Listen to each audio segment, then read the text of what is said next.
Kami memastikan proses sekitar semula yang efektif, mengurangkan kos, dan memelihara kelestarian alam sekitar untuk masa depan. Memperkenalkan inovasi sisa alam sekitar kami yang menggabungkan autonomi semula jadi, modularity, Tentang inovasi.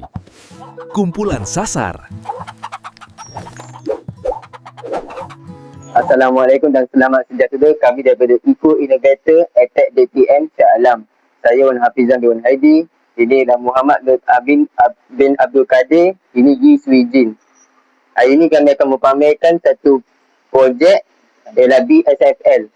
Black Soldier Fly Larva. Okey, inilah penutupnya dengan filter. Dalam ni akan ada Black Soldier Fly Larva. Di sini kami akan letak makanan-makanan yang tak habis, sisa makanan yang tak habis ke apa dalam ni. Dan larva-larva itu akan makan tau. Dia akan makan, bila dah matang, dia akan start naik pada dia akan start 45 naik. darjah. Yang dia akan naik ke atas tulang ni yang 45 darjah dan jatuh ke lubang ni. Alat untuk terbang.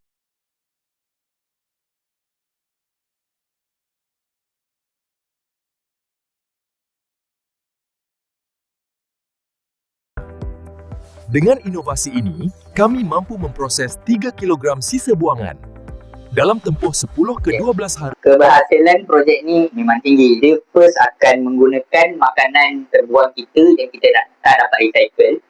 Secara general dia akan makan sisa terbuang itu, larva muda. Lepas tu makanan tu dia akan mencerna menjadi najis yang mana kita boleh menggunakan sebagai baja kepada tumbuhan, baja natural. Lepas tu bila larva ni semua sudah matang, dia akan start naik ke sini, jatuh ke sini. Dan bila dia mula berubah jadi lalat, dia punya kepompong akan ditinggalkan dan boleh dijadikan sebagai makanan untuk haiwan-haiwan ternakan seperti ikan dan ayam. Implikasi kewangan and kesinambungan komersial, halangan kemasukan rendah, model perniagaan berpotensi dipasarkan, baja and protein, return on investment. Terima kasih.